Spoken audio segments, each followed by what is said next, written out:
Vous êtes-vous déjà demandé ce qui est arrivé à Jésus entre l'âge de 12 ans et celui de 30 ans? Les évangiles gardent un silence presque total sur cette période, et c'est justement ce silence qui nourrit depuis des siècles les spéculations, les hypothèses et les légendes. Restez avec moi jusqu'à la fin, car ici, sur Illuminer l'Esprit, nous explorons les zones d'ombre de l'histoire pour leur donner une nouvelle lumière. Les évangiles rapportent un épisode fascinant. Jésus, encore enfant à 12 ans dans le temple de Jérusalem, discutant avec les maîtres de la loi. Tous sont frappés par son intelligence et par la profondeur de ses réponses. Mais après cette scène, tout s'interrompt brutalement. Le récit disparaît. Luc résume les années suivantes en une seule phrase. Jésus retourna à Nazareth et grandissait en sagesse, en stature et en grâce, devant Dieu et devant les hommes. Puis plus rien. Ce n'est qu'à environ 30 ans qu'il réapparaît sur les rives du Jourdain pour recevoir le baptême de Jean. Entre-temps, près de 20 ans se sont écoulés, sans trace, sans témoignage. Pensez-y un instant. L'homme qui allait transformer l'histoire mondiale reste totalement absent des archives durant ces années de formation. Si une biographie moderne laissait de côté 2 décennies entières, nous serions en droit de nous interroger. Certains chercheurs estiment que ce silence est volontaire. Les évangiles ne cherchent pas à être des biographies complètes, mais des proclamations de foi. Pour leurs auteurs, la vie privée de Jésus n'avait pas d'importance. D'autres avancent qu'il a pu exister des récits aujourd'hui perdus, voire écartés.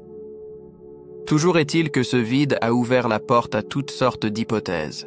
Jésus a-t-il simplement mené une vie discrète de charpentier à Nazareth? A-t-il voyagé vers d'autres terres? Peut-être jusqu'en Inde ou au Tibet. A-t-il rejoint des communautés religieuses comme les Esséniens? Ou bien a-t-il vécu des années de silence intérieur, de prière et de maturation spirituelle? Il faut rappeler que Nazareth n'était pas isolée. À quelques kilomètres seulement s'élevait Séphoris, une cité romaine en pleine expansion. Jésus, en travaillant comme artisan, a pu y côtoyer un monde plus cosmopolite, où se mêlaient traditions juives et influences hellénistiques. Cela signifie que même sans quitter la Galilée, il était exposé à une diversité culturelle bien plus riche qu'on ne l'imagine. Une chose est certaine, ces années manquantes n'ont cessé d'intriguer. Elles sont devenues un terrain de réflexion, de spéculation et d'imagination, où se croisent recherches sérieuses et récits légendaires. Dans les prochains épisodes, nous allons avancer pas à pas. D'abord comprendre le contexte historique de la Galilée, puis examiner les possibles liens avec des mouvements juifs, avant d'aborder les traditions orientales et les textes apocryphes. Nous n'aurons sans doute jamais de certitude absolue, mais en étudiant ce silence, nous découvrirons peut-être ce qu'il révèle sur la formation cachée de Jésus. Dans le prochain chapitre, nous plongerons au cœur de la Galilée du 1er siècle pour comprendre le monde dans lequel Jésus a grandi. Avant de commencer, souvenez-vous, pour comprendre le mystère des années perdues, il faut d'abord comprendre le monde dans lequel Jésus a grandi. Restez avec moi jusqu'à la fin, car ici, sur Illuminer l'Esprit, nous éclairons l'arrière-plan invisible qui a forgé l'homme avant la mission. La Galilée du 1er siècle n'était pas une périphérie insignifiante. C'était une région fertile, traversée par des routes commerciales, un carrefour où circulaient marchandises, idées et traditions. Soumise à Rome, elle restait profondément attachée à son identité juive. Cette tension constante entre domination impériale et fidélité religieuse imprégnait la vie quotidienne. Nazareth, le village où Jésus passa son enfance, était minuscule. Quelques dizaines de maisons de pierre et de torchis, habitées par des paysans, des bergers et des artisans. Le métier de charpentier, exercé par Joseph et probablement par Jésus lui-même, ne se limitait pas à fabriquer des meubles. Il s'agissait aussi de bâtir des maisons, de travailler sur des chantiers.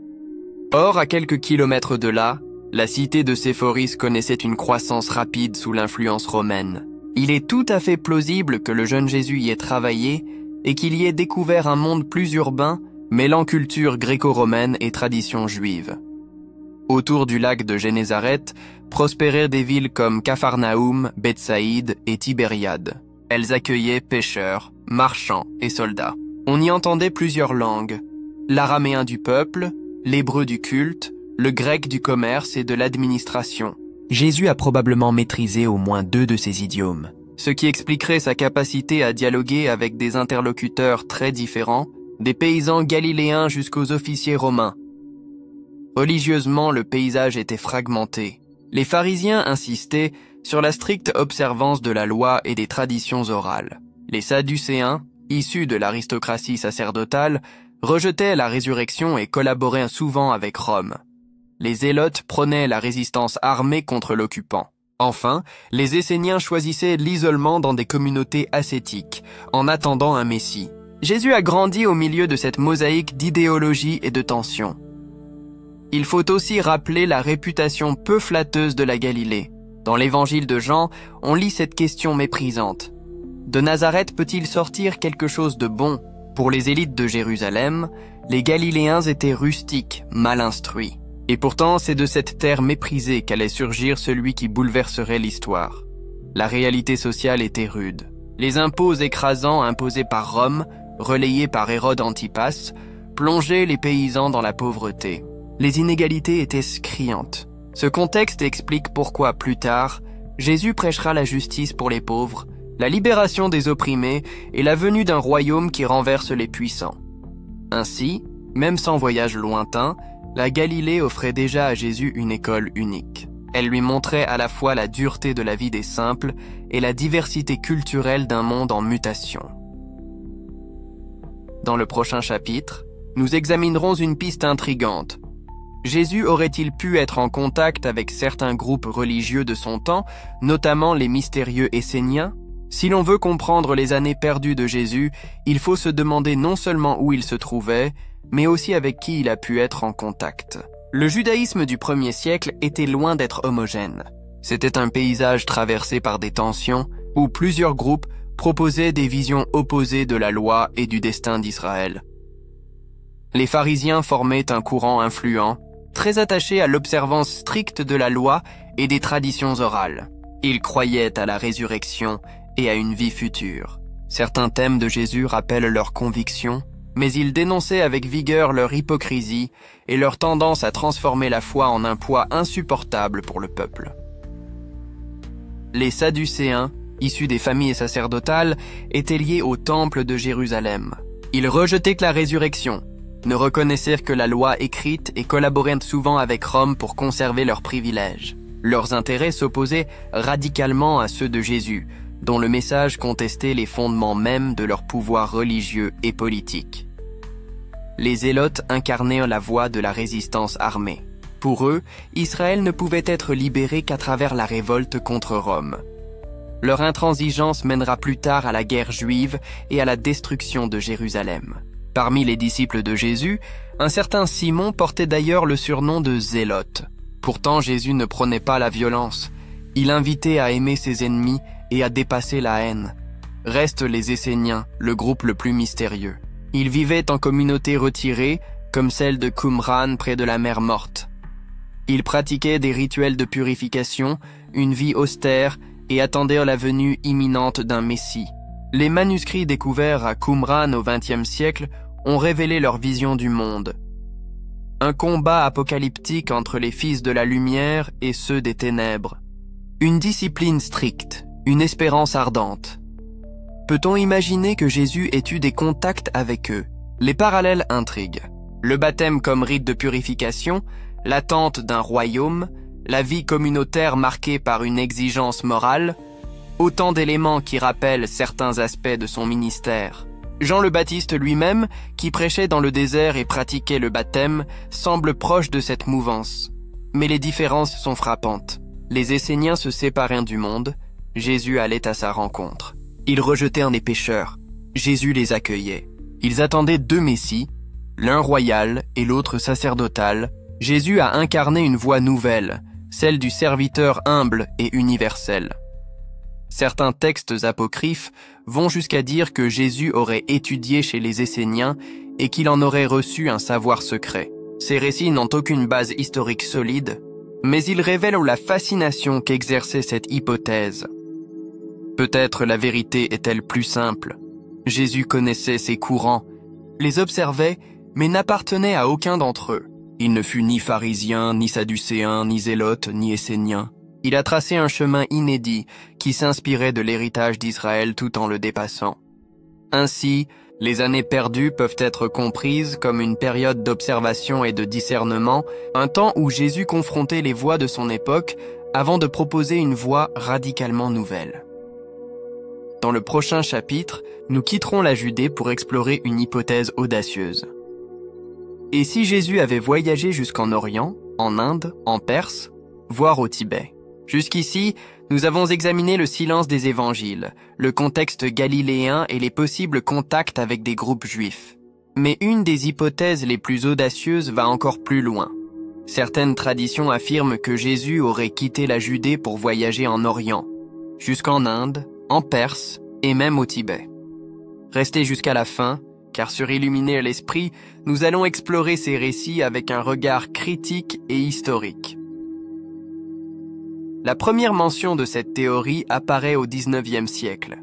Le voyageur russe Nicolas Notovitch publia un livre affirmant avoir découvert dans un monastère tibétain un manuscrit intitulé « La vie de Saint Issa, le meilleur des fils des hommes ».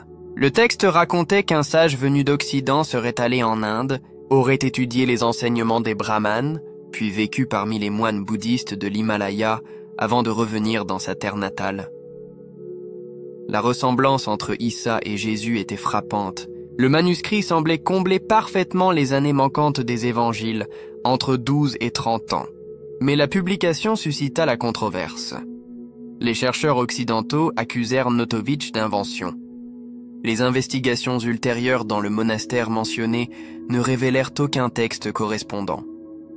Pourtant, l'histoire ne disparut pas. D'autres voyageurs et chercheurs rapportèrent plus tard des traditions similaires en Inde et au Tibet. Certains pensent que ces récits cherchent à rapprocher Jésus des traditions orientales, d'autres considèrent qu'il pourrait conserver un souvenir lointain de voyages réels transmis oralement. Historiquement, un tel voyage n'était pas impossible. La route de la soie reliait déjà le monde méditerranéen à l'Asie, permettant à marchands et pèlerins de parcourir des milliers de kilomètres.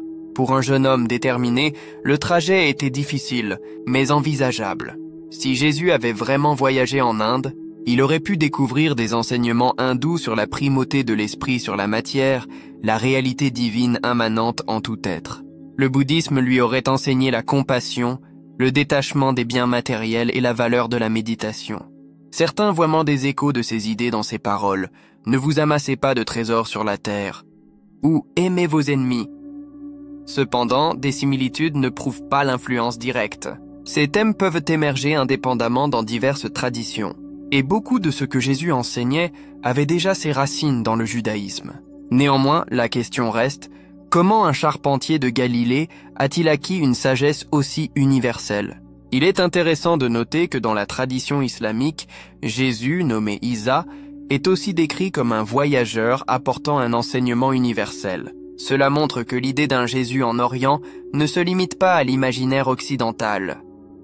Les sceptiques voient ces récits comme des projections culturelles, une tentative de rendre Jésus universel. Selon eux, les années perdues se résument à une vie simple à Nazareth. Mais tant que les évangiles restent silencieux, la possibilité d'un voyage en Orient continue de fasciner. Au-delà de la géographie, il s'agit de l'identité de Jésus. S'il était réellement allé en Inde ou au Tibet, son message pourrait être compris comme un pont entre Orient et Occident, un mélange inédit de traditions spirituelles. S'il ne l'a pas fait, les parallèles montrent que la vérité spirituelle dépasse souvent les frontières culturelles. Dans le chapitre suivant, nous nous intéresserons non plus aux lieux, mais aux idées. Quelles influences philosophiques et spirituelles, grecques, persées ou orientales, ont pu façonner sa pensée, voyage réel ou non? Jusqu'ici, nous avons exploré les lieux, la Galilée, Qumran et même les traditions orientales. Mais il reste une question essentielle. Quelles idées, quelle philosophie et quelle spiritualité ont pu façonner la pensée de Jésus pendant ces années perdues? Restez avec moi jusqu'à la fin, car ici, sur Illuminer l'Esprit, nous allons relier les influences de différentes cultures pour mieux comprendre la profondeur de sa parole. Lorsque Jésus apparut publiquement vers l'âge de 30 ans, Il parlait avec une autorité qui surprit ses contemporains. Ses paraboles mêlaient simplicité et profondeur. Ses enseignements touchaient les riches comme les pauvres.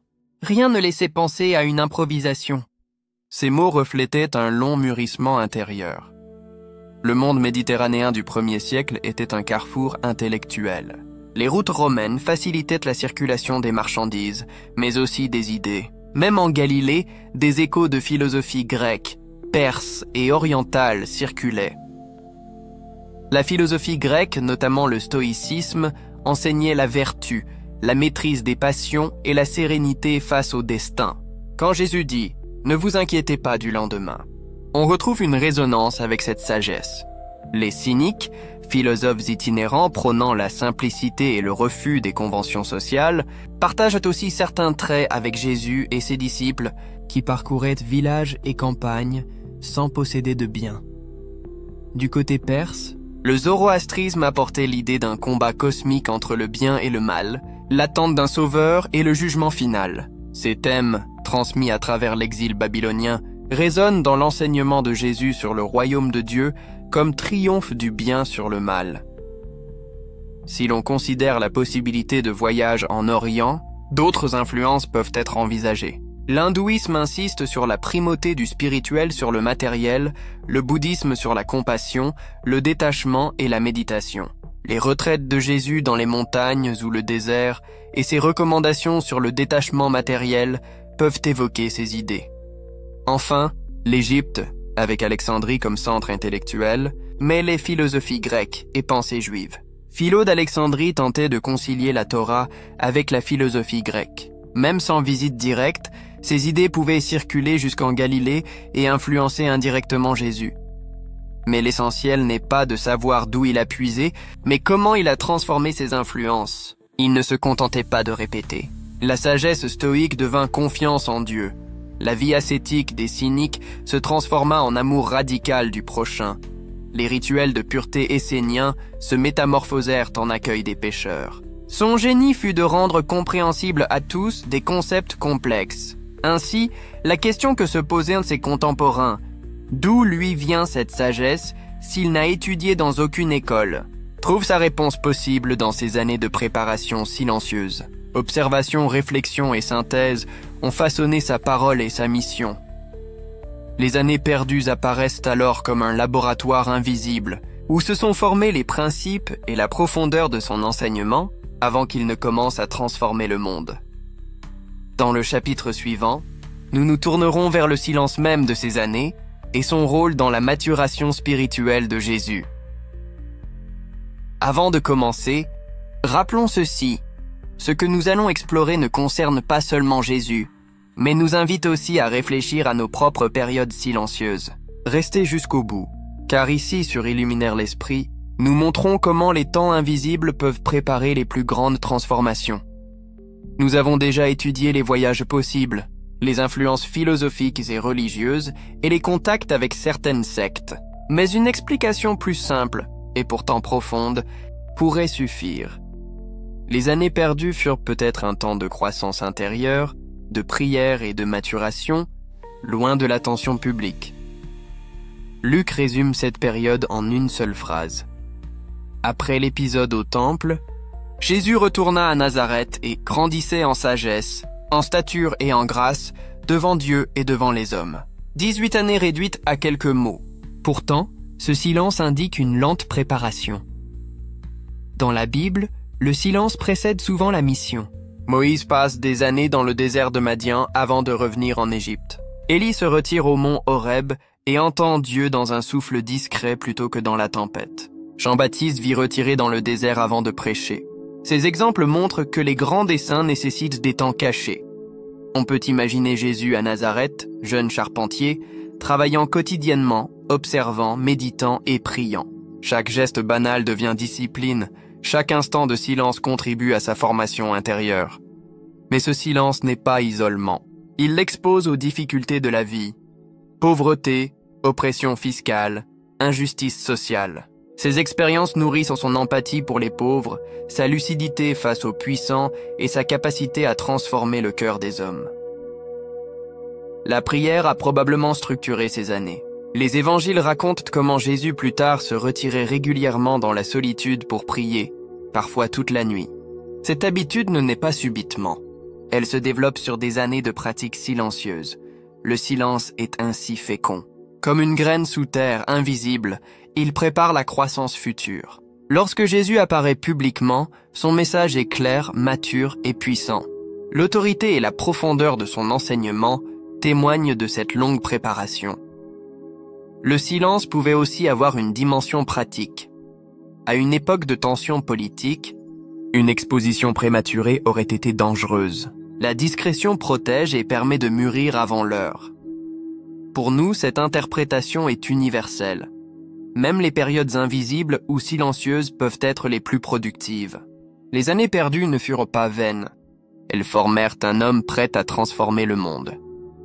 Dans le prochain chapitre, nous explorerons les textes apocryphes et anciens manuscrits qui ont tenté de combler ce silence par des récits étonnants sur la jeunesse de Jésus. Nous avons exploré les voyages possibles, les influences philosophiques et religieuses, ainsi que le rôle du silence dans la formation de Jésus. Mais dès les premiers siècles, le silence des évangiles a suscité des textes destinés à le combler, les écrits apocryphes.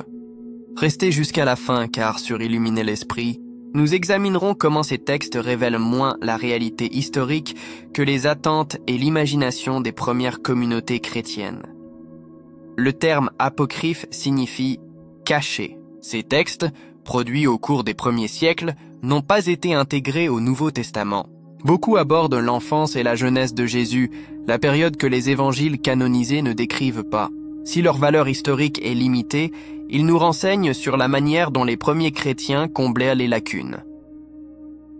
Le évangile de l'enfance, selon Thomas, est l'un des plus connus. Il présente un Jésus enfant accomplissant des prodiges. Il façonne des oiseaux en argile qui prennent vie, remplit des jarres d'eau, voire punit ceux qui le contrarient. Ces récits paraissent étranges, mais reflètent le désir de montrer Jésus miraculeux dès sa jeunesse. Le proto-évangile de Jacques se concentre principalement sur Marie, mais apporte des détails sur l'enfance de Jésus, soulignant que sa vie fut entourée de signes divins. D'autres textes, comme les évangiles gnostiques de Thomas et de Philippe, ne racontent pas la jeunesse mais décrivent Jésus comme un maître de sagesse secrète, transmettant un savoir réservé aux initiés. Les années perdues pourraient alors correspondre à ce temps d'apprentissage invisible. Les manuscrits de la mer morte, découverts à Qumran au XXe siècle, n'évoquent pas Jésus directement, mais renseignent sur les Esséniens et leur vision apocalyptique, leur rituel de purification et l'attente d'un Messie. Ces parallèles ont alimenté la spéculation sur l'influence possible de ces communautés sur Jésus.